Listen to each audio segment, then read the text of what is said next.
You are listening to Directions from a Spiritual Tour Guide podcast. I am your host, Chanel Scott. I'm a psychic medium and energy healer who has been supporting those on a spiritual journey for over a decade. I'm your tour guide into the world of the unknown, showing you that the magic of the universe is at your fingertips. I believe spirituality is simple and fun, and this podcast will make it easily accessible, giving you the real talk on all things divine and spiritual, helping you to step into the flow. Manifesting your dreams because we all deserve to be living our best life. Are you ready for an adventure? Hello, sunshines, and welcome to another episode of Directions from a Spiritual Tour Guide podcast. And we are continuing on our Halloween theme this month. I thought we would talk about a little bit more about spirits being present. I think that was an interesting topic last week. Talking about is your house haunted? But it also helps us to understand and to deepen our mediumship skills when we can recognize when spirit is present. So definitely there's some external things that will come up, like we talked about last week, and we'll go over those again, just in case you didn't listen to that episode. But there's also a lot of physical and internal things that will also come up when it comes to mediumship. So, do I have mediumship skills? It's a good question, and maybe this will help you to understand it. For me, when I started on this journey, I had a disillusion of disembodied voices and seeing apparitions and all these things that I thought were going to happen and that I wasn't doing. So I couldn't be a medium. But then when I started to work with mediums and see them work and be mentored, I quickly understood that the things that I was feeling, seeing, and hearing were actually me connecting and being a medium. It is a skill. Intuition is a skill, and it is something that you can grow. The more that you do it, the more you get connected, the more understanding you have of your skill, the better you can get at it. Are all mediums psychics? No. Are all psychics medium? No, hold on. Are all mediums psychics? Yes, they are. Are all psychics mediums? No, they're not. Some people are just psychic. Some people are psychic mediums. It is this beautiful gift of connecting with spirit from the other side, and that is both animal and human, because our pets and spirit like to come and visit as well. And when it comes to pets, we can talk to our animals in the physical as well as on the other side, using more of a telepathy kind of feeling, connecting into their energy and listening to them, than we think of physically speaking to them. They're not going to physically speak back in a language that we understand. They may not even bark. They're actually using a higher form of intelligence, using telepathy to speak with us. So my little side rant there, side jaunt about animal communication. So let's talk a little bit about kind of the external things that will show up, and then we'll talk more about kind of the internal things that'll show up. So there are things that will happen. Our lights will flicker. Electronics, maybe the volume on something will go up and down, or it will shut off, or all of a sudden the TV turns on. There are things like that in the physical that can give you awareness. Now, there's all sorts of paranormal investigation equipment that you can use to as well check and see if spirit is present, but you don't need it. If you're working on your mediumship skills, you don't need that stuff. It can be fun though. But the lights flickering, batteries draining, electronics being played with are all things that will come up that are kind of more physical things that will give us an indication that someone is there. Along with that, maybe you'll hear noises. When I'm doing mediumship, I typically don't hear things, but it does happen from time to time where you'll hear a knock. or footsteps. Sometimes it's almost like we can hear a whisper or music playing. That sort of thing will come up when it comes to spirit being present. When we're doing mediumship, it's a little bit different than hauntings in the fact that if it's a haunting, yeah, like random noises are going to come up. When we're doing mediumship, it's not as common, but it can happen. One that is more common is a cold spot. We talked about this last week in if a spirit is present, there could be a cold spot.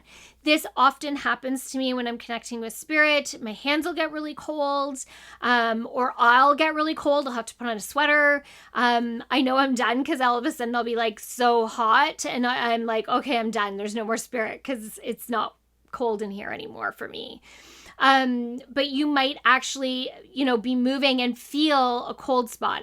I've had clients when they've attended a gallery reading, a group message circle, that they'll feel cold next to them, cold on their neck or their face or their hand, just an awareness that a spirit is very close to them. With that, there is also smells. Again, I don't find it happens all that often, but it does happen where you will be channeling someone and all of a sudden you can smell things. The big one with mediumship for me is tobacco, like smelling a cigarette or a cigar. And it can be really strong and kind of irritating because it's very distracting. I've had perfume. My grandma comes in and smells like pancakes, so I know she's near sometimes because she smells like pancakes. But yeah, you can have like a sudden smell come in where there hasn't been any changes in the room, and then all of a sudden you smell that. So that's kind of more of the external things that will happen, but let's talk about some of the inside stuff. For me, I don't often see things physically, although on occasion I will see shadows or kind of light or like something that's really kind of like there and gone. It doesn't happen very often for me, but I know a lot of people who are seers and they see those sorts of things. For me, I see them more in my mind's eye, seeing them inside, that I can see what they physically look like. Sometimes they're showing you like certain physical attributes or clothing items that are connected, that somebody's going to be like, oh yeah, my dad always wore that black leather jacket. That's totally him. Or, oh yeah, my grandma had this white stripe in her hair for as long as I could remember. It was always there. Yeah, that's my grandma. But there will be something that visually connects. Now, spirit does like to go back to about the age of 35. I don't know why that's the magic age, but it is the magic age that they like to return to. So I don't always see them as they were when they passed. Sometimes I see them how they want to be seen. I love when they show me them as they were when they were old, and then they turn around and show me what they look like in the form that they want to be in. And that's always really heartwarming and touching. So sometimes if you are working on your mediumship skills, you could close your eyes and you could just see what you see in the darkness. Not everybody sees. It is one of the many clairs, one of the many ways we receive information. So if seeing isn't one of your strong points, then you might not actually visually or in your mind's eye see anything at all. When I really started so many years ago to do this work, one of the big things that would come up for me was physically feeling how they passed. And I know that sounds really like, oh my God, but not to the extent of what they did when they passed, I promise. But, if they passed of a heart attack, I feel like a clenching in my chest. If it was a stroke, it'll feel like my cheek droops. Cancer, I feel that differently depending on what kind of cancer it was. Breast cancer, I'll feel like I have one breast and don't have the other. If it was an accident and there was trauma, I will often get a headache all of a sudden out of the blue, or a pain in my body somewhere out of the blue. But it will be kind of instantaneous, like it wasn't there and now it's there. And once I connect with the person, I can release it and let it go. My least favorite is always breathing stuff, because when they've had breathing stuff, sometimes it's really hard to like talk through that. So I've got to kind of clear them backwards before I can keep going and connect with them and share, because I can't breathe properly. Again, there was an awareness for me. It was really, really mild when it first started to happen. It escalated so that I could really understand it.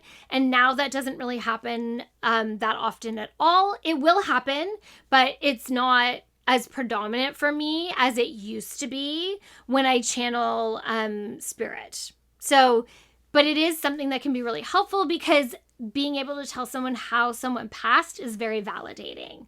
It can help them to understand who we're talking to. You know, I have an older gentleman. He passed away of a stroke. You know, he's holding his arm. Maybe he fell when he had his stroke, you know, blah, blah, blah. It will give people the puzzle pieces to go, oh, that was my grandpa. He had a stroke at home. And when he fell, when he had the stroke, he fell on his left side and he was clutching his arm when they found him, whatever. But it'll just help us to put the puzzle pieces together to see what's going on. Hearing things. This is the one that was a clincher for me. When I hear spirit, it sounds like my voice in my head. But that voice is not using words that I would use or phrases that I would use. I have more of a knowing if someone is speaking another language, if they are a male or female voice, because sometimes I don't have that information when they first start to come in. I'm just getting a voice. Sometimes it'll come through like that there's an accent. They're speaking English, but they have an accent. But again, no matter what they say, I hear my own voice in my head, but not using phrases or words that I would use.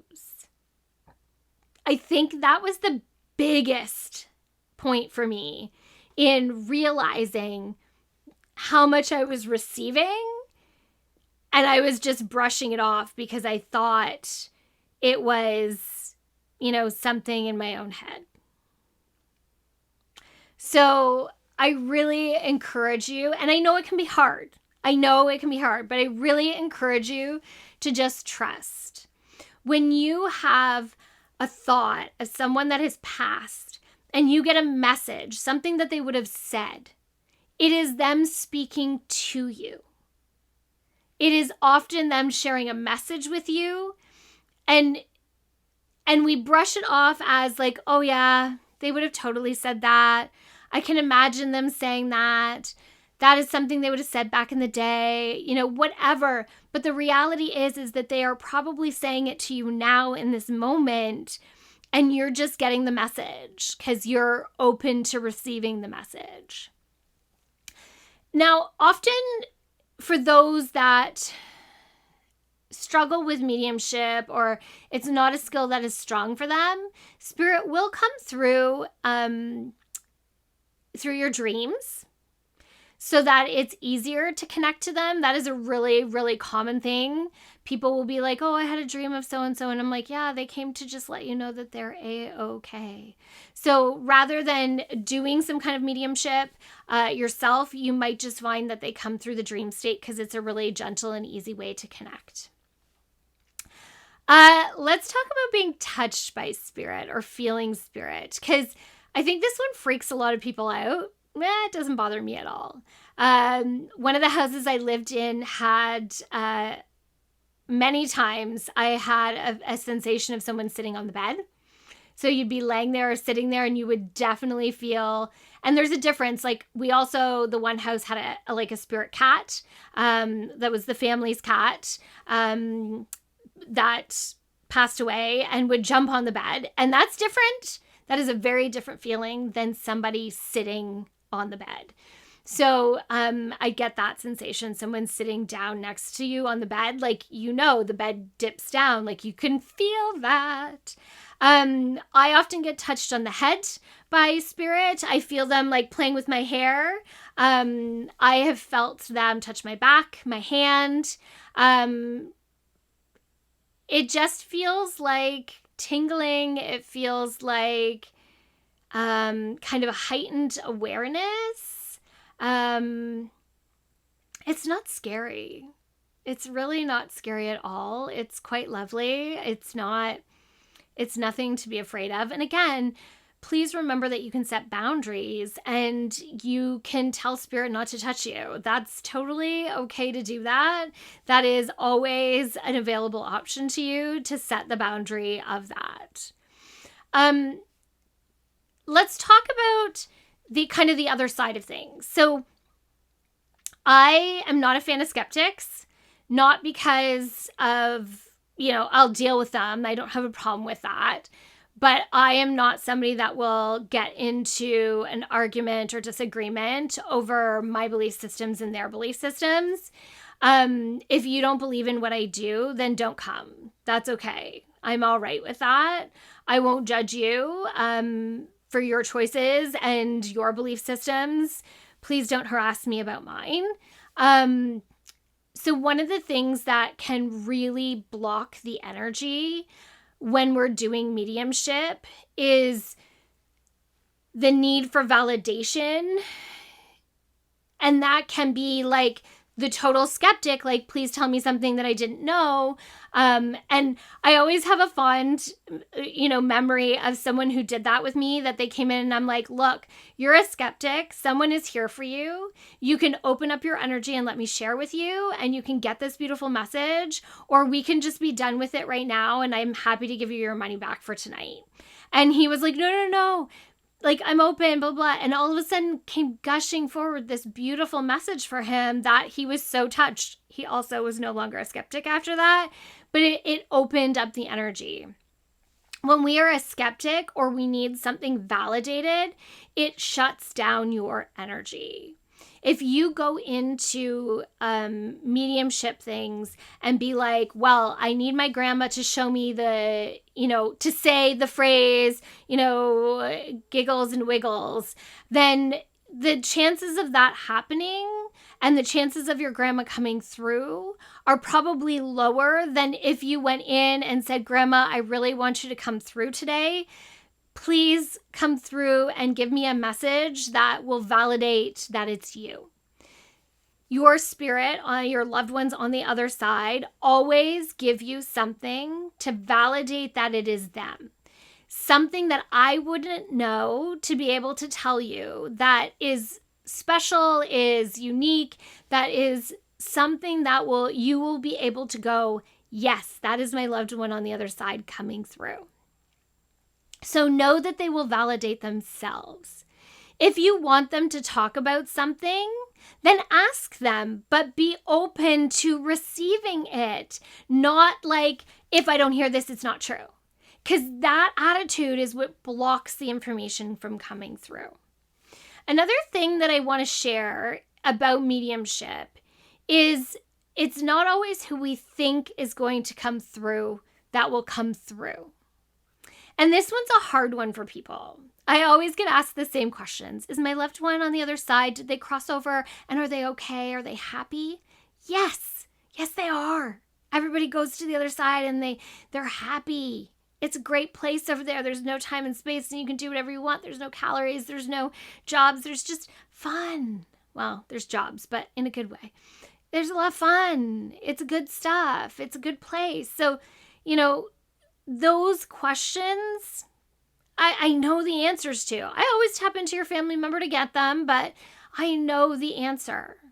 They are there. They are happy. They love you. They miss you. All of the things. All of the things.